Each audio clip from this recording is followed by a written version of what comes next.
Good morning. Let me begin by thanking Rita Glavin for that powerful presentation. I'd like to address several issues today. First, I've always started by telling New Yorkers the facts before my opinion. So let's start New York tough with the truth. The Attorney General did a report on complaints made against me by certain women for my conduct. The report said I sexually harassed 11 women. That was the headline people heard and saw and reacted to. The reaction was outrage. It should have been. However, it was also false. My lawyers, as you just heard from Rita Glavin, have reviewed the report over the past several days and have already raised serious issues and flaws that should concern all New Yorkers. Because when there is a bias or a lack of fairness in the justice system, it is a concern for everyone, not just those immediately affected. The most serious allegations made against me had no credible factual basis in the report. And there is a difference between alleged improper conduct and concluding sexual harassment. Now, don't get me wrong. This is not to say that there are not 11 women who I truly offended. There are. And for that, I deeply, deeply apologize. I thought a hug and putting my arm around a staff person while taking a picture was friendly, but she found it to be too forward. I kissed a woman on the cheek at a wedding, and I thought I was being nice, but she felt that it was too aggressive. I have slipped and called people honey, sweetheart, and darling. I meant it to be endearing, but women found it dated and offensive. I said on national TV to a doctor wearing PPE and giving me a COVID nasal swab, "You make that gown look good." I was joking. Obviously, otherwise I wouldn't have said it on national TV. But she found it disrespectful. I take full responsibility for my actions. I have been too familiar with people. My sense of humor can be insensitive and off-putting. I do hug and kiss people casually, women and men. I have done it all my life. It's who I've been since I can remember. In my mind, I've never crossed the line with anyone.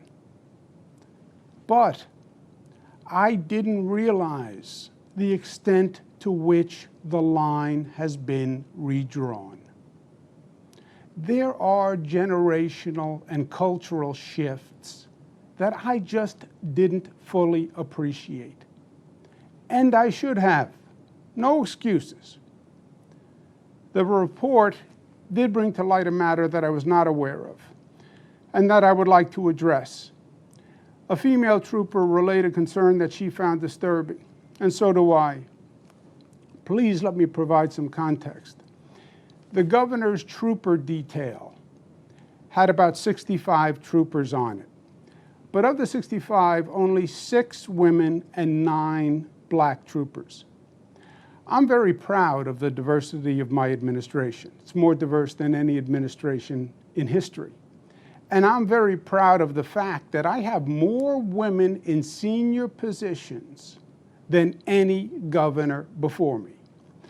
The lack of diversity on the state police detail was an ongoing disappointment for me. In many ways, the governor's detail is the face of state government that people see. When I attend an event, people see the detail that's with me. I was continuously trying to recruit more to diversify. On one occasion, I met 2 female troopers who were on duty at an event. Both seemed competent and impressive, and I asked the state police to see if they were interested in joining. I often meet people, men and women, and if they show promise, I refer them to be interviewed. The state police handled the interviewing and the hiring, and one of the two troopers eventually joined the detail. I got to know her over time, and she's a great professional. And I would sometimes banter with her when we were in the car. We spent a lot of time driving around the state. This female trooper was getting married, and I made some jokes about the negative consequences of married life. I meant it to be humorous. She was offended, and she was right. The trooper also said that in an elevator I touched her back, and when I was walking past her in a doorway, I touched her stomach. Now, I don't recall doing it, but if she said I did it, I believe her. At public events, troopers will often hold doors open or guard the doorways. When I walk past them, I often will give them a grip of the arm, a pat on the face, a touch on the stomach, a slap on the back. It's my way of saying, I see you, I appreciate you, and I thank you. I'm not comfortable just walking past and ignoring them. Of course, usually they are male troopers. In this case, I don't remember doing it at all. I didn't do it consciously with the female trooper. I did not mean any sexual connotation. I did not mean any intimacy by it. I just wasn't thinking. It was totally thoughtless in the literal sense of the word, but it was also insensitive. It was embarrassing to her, and it was disrespectful. It was a mistake, plain and simple. I have no other words to explain it. I want to personally apologize to her and her family. I have the greatest respect for her and for the New York State Police. Now, obviously in a highly political matter like this, there are many agendas and there are many motivations at play. If anyone thought otherwise, they would be naive, and New Yorkers are not naive. But I want to thank the women who came forward with sincere complaints. It's not easy to step forward, but you did an important service. And you taught me, and you taught others an important lesson. Personal boundaries must be expanded and must be protected. I accept full responsibility. Part of being New York tough is being New York smart. New York smart tells us that this situation and moment are not about the facts. It's not about the truth. It's not about thoughtful analysis. It's not about how do we make the system better. This is about politics. And our political system today is too often driven by the extremes. Rashness has replaced reasonableness. Loudness has replaced soundness.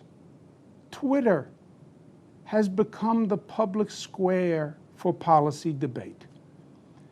There is an intelligent discussion to be had on gender-based actions, on generational and cultural behavioral differences, on setting higher standards, and finding reasonable resolutions. But the political environment is too hot, and it is too reactionary for that now. And it is unfortunate. Now, you know me. I'm a New Yorker, born and bred. I am a fighter. And my instinct is to fight through this controversy because I truly believe it is politically motivated. I believe it is unfair and it is untruthful. And I believe it demonizes behavior that is unsustainable for society. If I could communicate the facts through the frenzy, New Yorkers would understand. I believe that. But when I took my oath as governor, then it changed. I became a fighter, but I became a fighter for you. And it is your best interest that I must serve. This situation, by its current trajectory, will generate months of political and legal controversy. That is what is going to happen. That is how the political wind is blowing. It will consume government. It will cost taxpayers millions of dollars. It will brutalize people. The State Assembly yesterday outlined weeks of process that will then lead to months of litigation.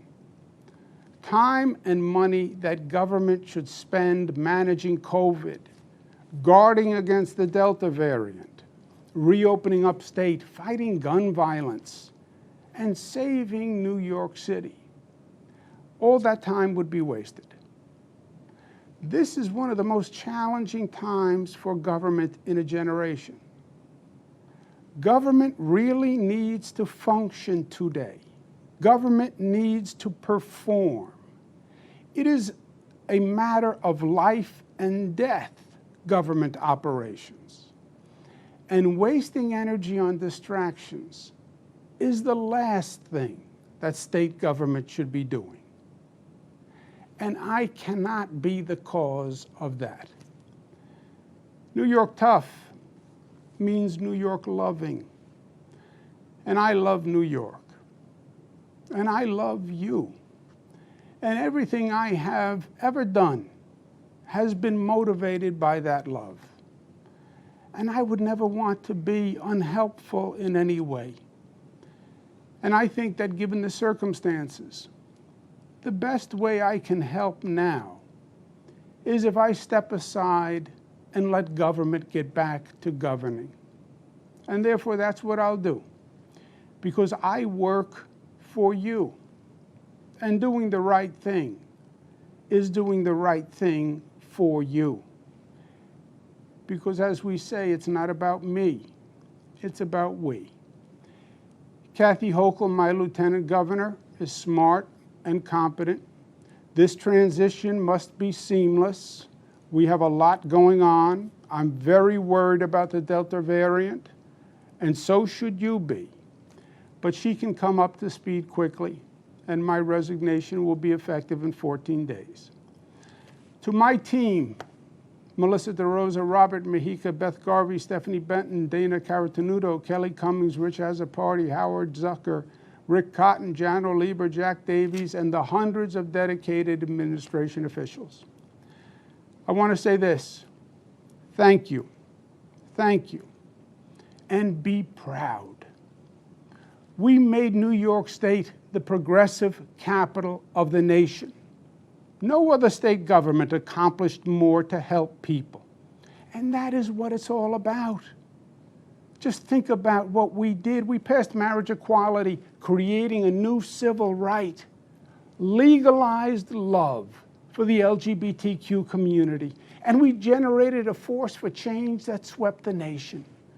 We passed the SAFE Act years ago, the smartest gun safety law in the United States of America, and it banned the madness of assault weapons. We've saved countless lives with that law. $15 minimum wage, the highest minimum wage in the nation, lifting millions of families' standard of living, putting more food on the table and clothes on their backs. And we led the nation in economic justice with that reform.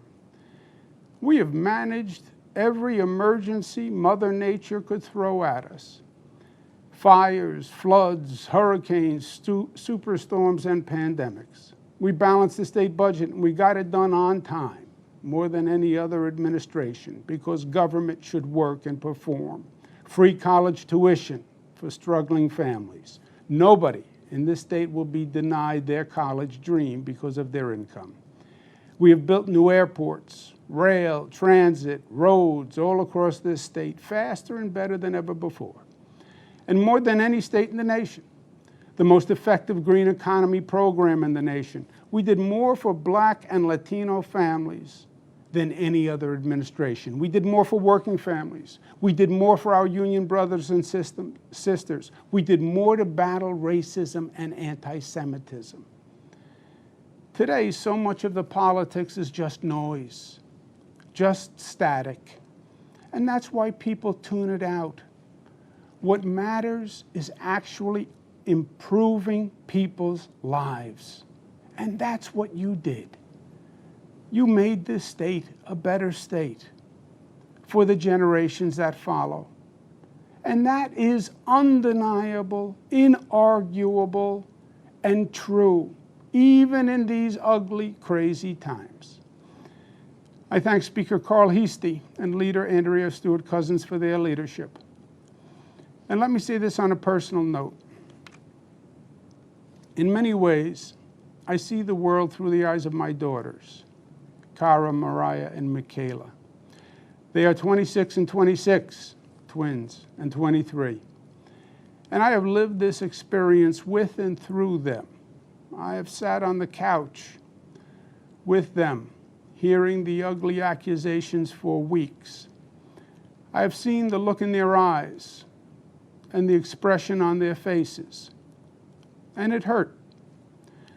I want my three jewels to know this. My greatest goal is for them to have a better future than the generations of women before them. It is still in many ways a man's world. It always has been. We have sexism that is culturalized and institutionalized. My daughters have more talent and natural gifts than I ever had. I want to make sure that society allows them to fly as high as their wings will carry them. There should be no assumptions, no stereotypes, no limitations. I want them to know from the bottom of my heart that I never did and I never would intentionally disrespect a woman or treat any woman differently than I would want them treated. And that is the God's honest truth. Your dad made mistakes, and he apologized, and he learned from it. And that's what life is all about. And I know the political process is flawed, and I understand their cynicism and distrust and disappointment now. But don't give it up, because government is still the best vehicle for making positive social change. Lastly, I want to remind all New Yorkers of an important lesson, and one that I will carry with me for the rest of my life. And that's what you New Yorkers did in battling COVID. The enemy landed in New York State. COVID launched the attack here. It came on planes from Europe, and we had no idea. It was an ambush. And it was up to New Yorkers to fight back. We were on our own, and it was war. Nurses, doctors, essential workers became our frontline heroes. Hospitals became the battlegrounds. Streets were still, and sirens filled the city's silence. Trailers carried the bodies of our fallen brothers and sisters. But you refused to give up, and you fought back, and you won, going from the highest infection rate in the nation to one of the lowest. No one thought we could do it, but you did it. You led the nation, and you showed the way forward. And how you did it is what's most important. You did it together. Not as black New Yorkers or white New Yorkers, not as LGBTQ New Yorkers or straight New Yorkers or Democrats or Republicans or upstate or downstate or Jewish, Muslim, Protestant or Catholic New Yorkers, but as one community, one family, the family of New York. You overcame the naysayers and the haters and the fear and the division, and you unified and you rose and you overcame. And you saved lives. And that was powerful in its effect. It was beautiful to see. And it was an honor to lead. Please remember that lesson. Hold it dear and hold it up high for this nation to see, because it is New York State at her finest, creating her legacy, fulfilling her destiny, giving life and animation to the lady in the harbor, saying, Excelsior, we can be better, we can reach higher, and proclaiming E pluribus unum, out of many one, unity, community, love. That is our founding premise and our enduring promise. And that is the salvation of this nation that it so desperately needs to hear. Thank you for the honor of serving you. It has been the honor of my lifetime. God bless you.